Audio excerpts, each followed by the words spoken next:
While he's doing that, I'm delighted to be joined in the studio by former Justice Secretary Sir Robert Buckland, the Conservative MP for South Swindon. Good morning. Sir Robert. Good morning. Lovely to see you. You look chirpier than Theresa Villiers, because it's not been a great weekend for you guys, is it? Well, I've had elections in Swindon. They were pretty tough for us as well. Some signs of revival, I think. What is happening is that a lot of voters who support us are not coming out to vote. They're on strike. They are sending us a clear message. Labour clearly got their tails up. Their voters are coming out to support their candidates, and you're seeing that differential turnout in local elections. Now, it's very different from a general election. At the moment, the polls look grim. There's a lot of work to be done. And I think what we need to be doing, instead of worrying about other parties, we should be making an alliance with the British people. You know, the Conservative Party has always been strong by being aligned with the British people. So let's talk about issues like housing, like making sure that we can provide homes for not just young people, but people in their late 30s who want to have a stake in our society, and really get us into a place where people feel they have ownership and they are involved in our national life. The trouble is, home ownership has gone down under the Tories, Sir Robert. Well, this is the problem. People can't afford to get on the housing ladder. And you say you need to have a dialogue with the electorate. Is the electorate actually listening? Is the electorate just putting its fingers in its ears, going, enough already? 14 years of chaos, umpteen prime ministers in and out, got a prime minister with a 5-point plan, which people find patronising and annoying, that doesn't seem to be working.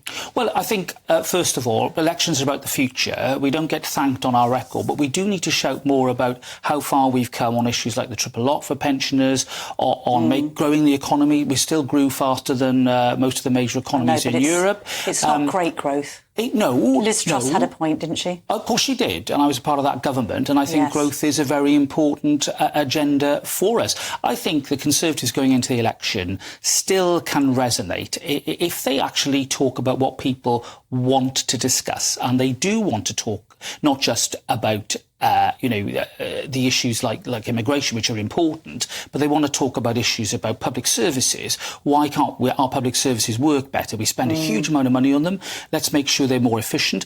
And the issue that I just mentioned about giving people a stake in our future. Now, if we are front-footed on that, if we are positive, not just talking about our record, which I think we need to do more of, frankly, reminding people we've come out of a COVID crisis that really exposed, I think, a lot of weaknesses in our public services, and come on to a bold agenda of reform there, with the offer of a sensible and you're sustainable... Going for sensible. You're going down the street direction, because this is the big debate, isn't it? We've got Suella Braverman this morning saying we've got to urgently change course. She now regrets backing Rishi Sunak as Prime Minister. Is that something you regret? Well, do you know, no. I think that the time for talking about personalities and the party talking to itself is well over. That's why the British public are putting their fingers in their ears, because they just hear Tories talking about each other. Unite or die. We unite or die. But where do you go from here? Because Andy Street is saying we must be very moderate. We must just not, veer from the path of moderate Conservative politics. And yet, at the same time, you've got Reform eating into your vote because they've got more of a appeal to right-wingers.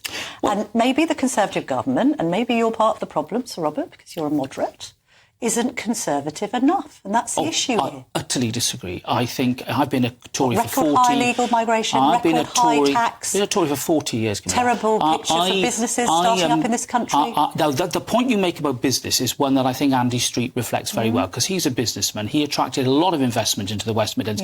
He is pro-business. He's on the side of growing the economy and growing... Pro-Palestinian marches through the streets of London, which are intimidating Jewish people, sit-ins at universities... Camilla, I absolutely agree with you on that issue, which is why I'm on the side of making sure our public order legislation is strong. I've passed legislation myself when I was in government. I'm not at all frightened of taking the necessary robust steps to keep our people safe. But there's a bigger agenda here. The more that we talk about factions and ideology, and the less we focus on business, on growth, on jobs, on housing, all those issues that actually people are talking about, which is what Andy Street reflects, then I think we become an irrelevant rump. The Conservative Party wins elections not by being soft and mushy, but by reflecting the views of the British public, by being in alliance with them. You know, the coalition that we need is with the British people. We've been the party of the nation for generations. I believe we can get back to that, but we need to focus on what people are talking about rather than focusing on ourselves. People are talking about immigration a lot, aren't they? They are, and I've mentioned that myself. I think that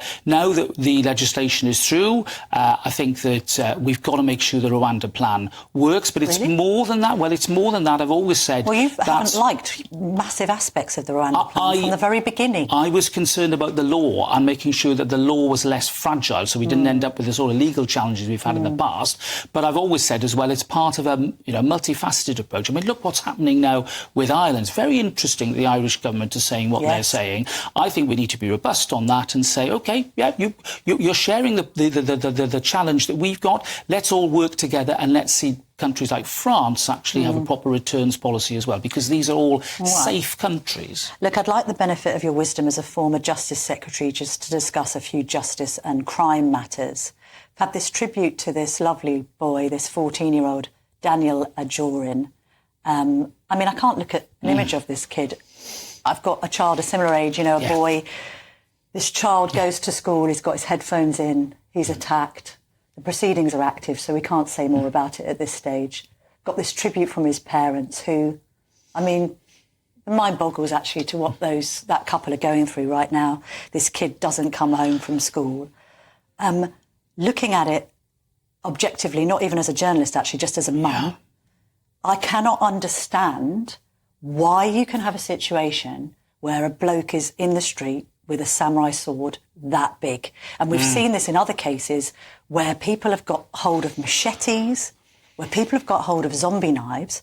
Surely the government needs to legislate, and just as you've got a licence to carry a gun, you have to have a licence to carry a knife over a certain size. I think that we've got a panoply of laws that, of course, make these things criminal.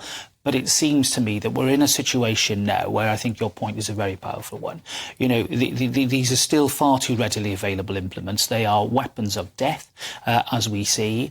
And I think that, therefore, now we need to look at a system whereby supply and possession of these items is much more restricted. We did it with certain types of firearms in the aftermath of Dunblane. It was controversial, but it was right. And we haven't had an atrocity reaching that scale since 1996. As opposed to the United States, where they seem to sort of shrug their shoulders and live with that sort of thing. As a father, as a dad myself, there's no way I could live with the consequences. But when this is such a no-brainer, why haven't we seen legislation already? Because clearly there's cross-party support for it. Yvette Cooper's, I think, in the Mirror today, the Sunday Mirror, saying, we'd ban these knives outright. Why haven't the Tories done this? Well, to be fair, there's been a lot of work done on the banning and restriction of knives. I did work when I was in government to tighten up the minimum terms. Zombie knives now, there's an announcement only a few months ago about now a total ban on them. It seems that when you do one thing, the makers of these weapons, which is what they are, seem to try and get round the law. Well, I think now we need to future-proof the law, as we did with those so-called legal highs. Remember that danger a few years ago? Let's do the same thing. Let's future-proof, and let's look at a system whereby actual possession has to be registered so that we know where these items are. Nobody should be carrying a samurai sword, for God's sake, in a public place. It's an appalling prospect. You mentioned the American picture there, obviously, where they have the right to bear arms. We saw police officers running towards danger. The bravery that some of those officers showed was extraordinary. Obviously, there's a conversation about whether the police in this country should be armed. What's your thoughts? Look, I've always thought that it's important in our country to not walk into that default position. I think we've got very good armed police response units that do an incredible job, and I've seen them myself from my experience as a criminal lawyer. But I think generally arming the police is still something I would resist. I think what tends to happen is where you get an armed police force, you then get this arms race, and you start to see an even greater increase in the use of firearms firearms amongst criminal gangs. I mean, one of the reasons why knives are used, Camilla, is that firearms are not that easy to obtain. But a truncheon, I mean, a truncheon seems pretty 1980s. And, you know, a truncheon against a flick knife in the 1980s is something. Don't more police, I think Andy Marsh of the Police Federation has said, can we please just give tasers to the officers that want them? More tasers? I agree with that. We've done similar things with prison officers to give them more protective mechanisms. I think that's got to be right. Obviously, they've got to be used sensibly, but the police are well used to following guidelines. Let's equip them with that type of weapon or that type of defensive implement in order to save lives. Yeah, indeed. Well, amen to that. Sir Robert Buckland, lovely to see you this morning. Again, on a difficult morning for the Tories, so thanks for coming out. Thank you.